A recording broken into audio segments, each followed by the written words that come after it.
Kerber, e agora vamos falar sobre política. Em sessão plenária extraordinária na noite de ontem, os vereadores de Santa Maria aprovaram um projeto de autoria do Poder Executivo que estabelece a isenção de imposto sobre a transmissão intervivos de bens imóveis, o ITBI, aos imóveis adquiridos pelo programa Minha Casa Minha Vida. A intenção é justamente facilitar a aquisição de casas para as famílias afetadas pela tragédia climática que ocorreu este ano. E para saber mais sobre este projeto de lei, nós conversamos agora com o líder do governo, o vereador Givago Ribeiro. Bom dia, vereador, tudo certo contigo? Bom dia, Rogério, bom dia, Carol, bom dia a todos os ouvintes. Bom dia. Exatamente. Nós tivemos na sessão plenária de ontem, dia 13 de dezembro, a apreciação e a votação e a aprovação, desse projeto importante para o município, em especial aquelas famílias que foram atingidas pela calamidade no mês de maio e que estão no processo, de aquisição de suas casas próprias.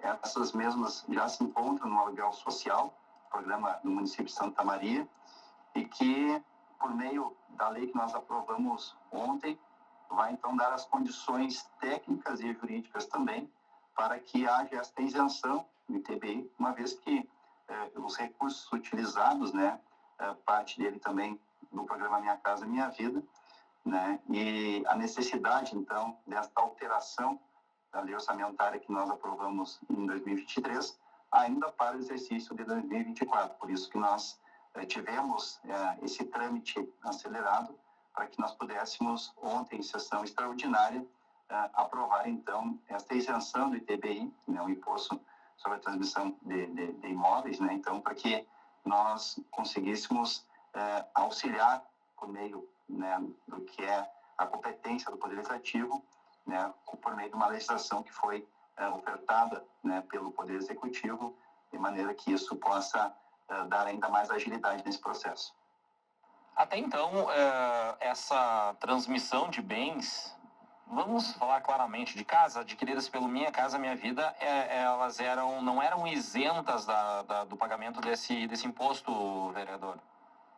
Na verdade, tem que estar prevista essa isenção no anexo 10 da lei orçamentária, porque isso impacta também nas questões orçamentárias do próprio município. Então, anualmente nós temos a apreciação da peça orçamentária que o Executivo envia, e é necessário que haja essa previsão. Uma vez que em 2023 não tínhamos como prever nenhuma situação como essa, então se faz necessário esse ajuste nesse anexo onde está estipulado quais as receitas que o município abre mão a partir de vários incentivos que são repassados a entidades, a categorias, enfim, eu cito aqui, por exemplo, o esporte, o esporte beneficiado pela isenção do IPTU dos empreendedores que aportam recursos, incentivando projetos de esporte. O mesmo caso acontece no ITBI, agora com a questão do programa Minha Casa Minha Vida, que vai estar sendo pactado com a Prefeitura, entre a Prefeitura e a Caixa Econômica Federal, para a compra desses imóveis. Então, como a situação ela é extraordinária, ou seja, não havia como prever que essa calamidade pudesse acontecer dessa forma, então é necessário esse ajuste no anexo 10 para que tenhamos toda a forma técnica e jurídica possível e necessária para a aquisição desses imóveis sem que haja necessidade do pagamento desse imposto, uma vez que é o próprio município que está adquirindo esses imóveis com recursos públicos. Vereador, o senhor teria como exemplificar para a nossa audiência, pegando um valor X aí, médio, de um imóvel do Minha Casa Minha Vida, qual seria o valor desse imposto que as pessoas vão economizar nessa transação? Tem um exemplo para trazer para a gente? Eu não saberia, de forma muito precisa, exemplificar um valor, porque isso é de acordo com o valor de cada imóvel, mas nós temos, por exemplo, algumas situações que a gente observa na regularização fundiária, a avaliação de terrenos, por exemplo, essa transmissão de valores em relação ao ITBI, ela varia conforme a localização do terreno, a infraestrutura que tem no entorno do terreno, vamos dizer que um terreno avaliado em aproximadamente aí R$100 mil vai ter um imposto, e aqui eu estou apenas dando um exemplo, não é um dado preciso, mas de aproximadamente aí 4, 5 mil reais. Mas isso não são dados fidedignos, porque nós temos que acompanhar exatamente a tabela atualizada que o município dispõe em relação a esse imposto de transmissão de imóveis em Santa Maria.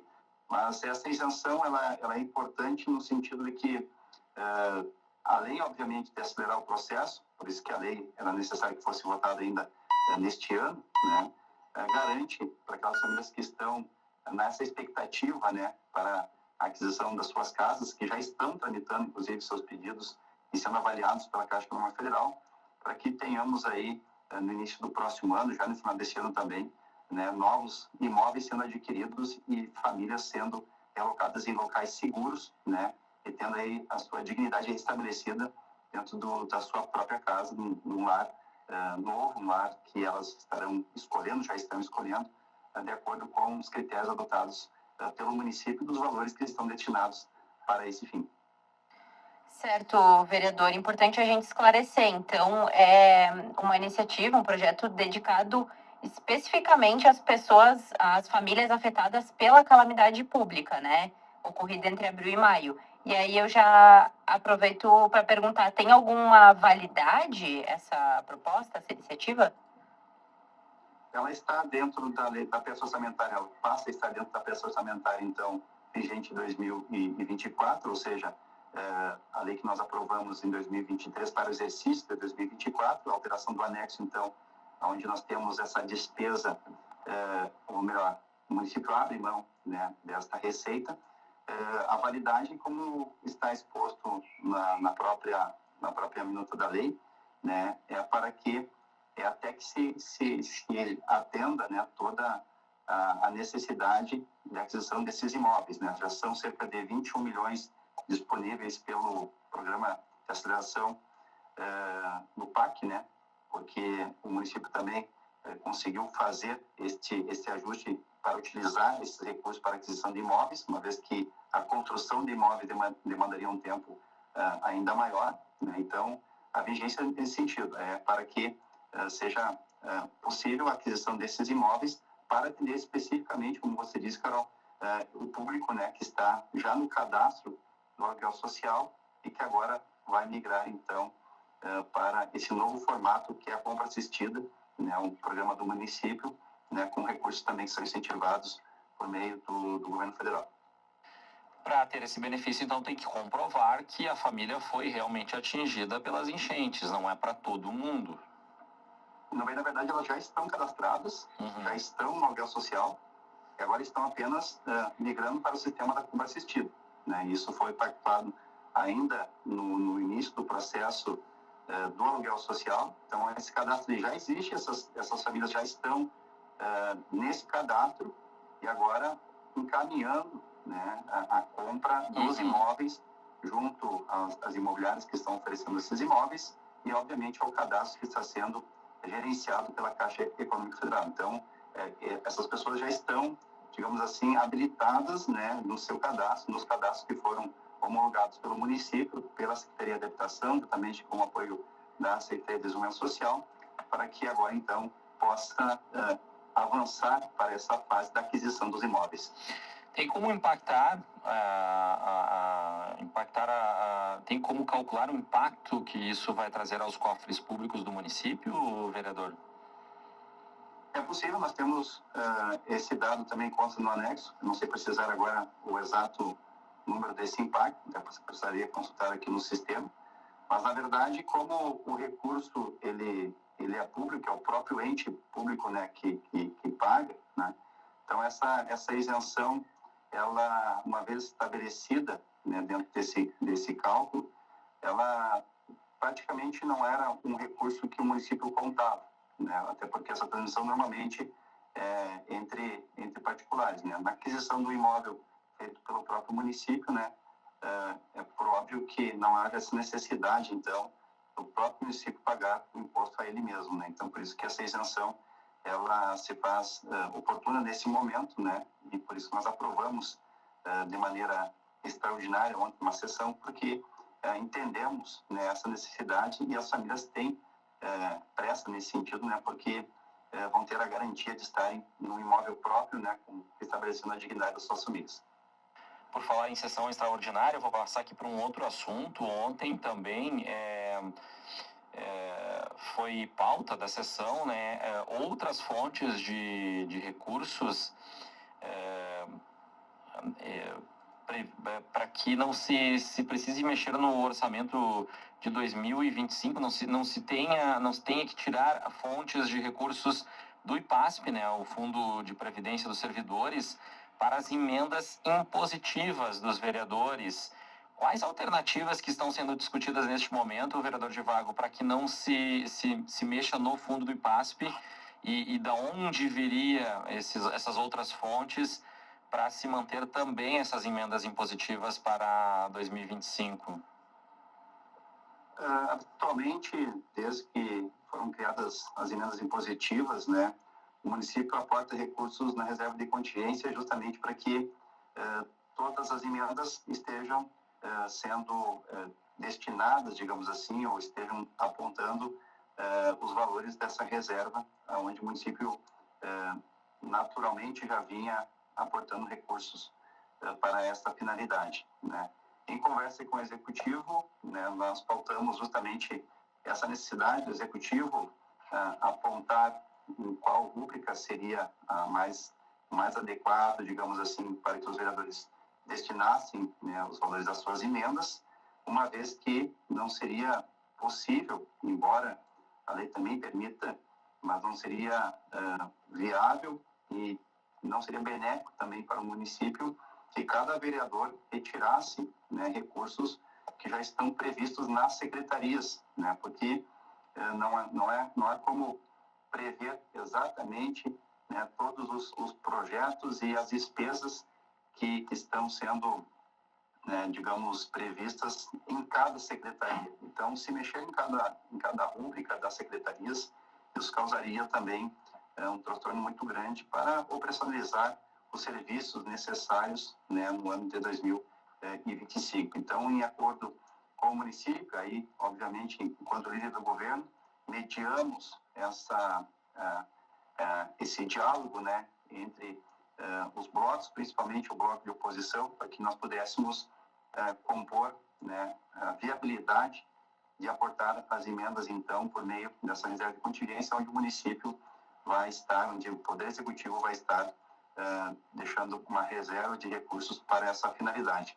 Importante também destacar, Rogério e Carol, a importância dessas emendas, uma vez que grande parte, né, dos projetos são projetos do próprio Poder Executivo, projetos que são mediados pelas secretarias que entregam esses serviços e também por entidades que prestam um fundamental serviço à sociedade santamariense. Eu cito aqui a PAI, é uma das entidades que recebe um grande aporte de recursos de emendas e que tem feito um trabalho extraordinário e um exemplo para todos nós em relação à gestão desses recursos. Também o Laras Rosinhas, entre outros projetos, né, de acolhimento de idosos e também aquilo que nós trabalhamos diariamente em relação às demandas das instituições, sejam elas do esporte, da cultura, da assistência social, enfim. Então, as emendas hoje, como a gente costuma dizer, não são dos vereadores. As emendas pertencem à comunidade santamariense e retornam, né, nesse formato. Então, houve essa compreensão do Poder Executivo, que enviará ainda nesta manhã uma mensagem retificativa, aportando, então, os recursos das emendas junto à reserva de contingência, como já era habitual nos outros anos. Eu estou com o tempo, nós estamos com um tempo já curtinho aqui, vereador, mas só para salientar, são quase 17 milhões de reais que seriam destinados para a cobertura do déficit do IPASP. Então, se conseguiu outras fontes de recursos para não usar estes valores do IPASP? Os vereadores não irão aportar nenhuma emenda, né, nesses recursos destinados ao IPASP, né? Os vereadores não vão mexer nessa rubrica por entender realmente a importância e a responsabilidade que nós temos para com o orçamento também. Então, nesse sentido que houve essa mobilização, foi importante, esse diálogo também com a oposição foi bastante importante. Ontem eu fiz questão de promover uma reunião para ouvir a oposição mais uma vez e trazer esta solução, né, para que ninguém pudesse, de alguma forma, ou, né, se sentisse de alguma forma, obrigado a recortar, digamos assim, o orçamento das secretarias e tampouco, né, fazer essas emendas, né, os recursos dessas emendas saírem dessa rúbrica do IPASP. Então, foi nesse sentido que nós mediamos esse diálogo com o Poder Executivo e chegamos, então, nesse resultado aí, que foi, né, favorável, no caso, por conta dos vereadores, para que nós pudéssemos apontar as emendas, então, junto à rúbrica da reserva de contingência. Tá certo. Então não se mexer, não vai ser, os vereadores não optaram por não mexer no fundo de reserva do IPASP, mas ainda então precisa realmente encontrar outra saída para esses 17 milhões, outra fonte no caso. Isso. Que o município, o Poder Executivo vai tentar essa mensagem identificativa, né, dizendo das fontes desses recursos, né, para que nós tenhamos condições de aportar as emendas por meio da rúbrica da reserva de contingência. Tá bem. Vereador, nós queremos agradecer a sua participação aqui. Muito obrigado pela disponibilidade de conversar conosco na manhã desta quarta-feira.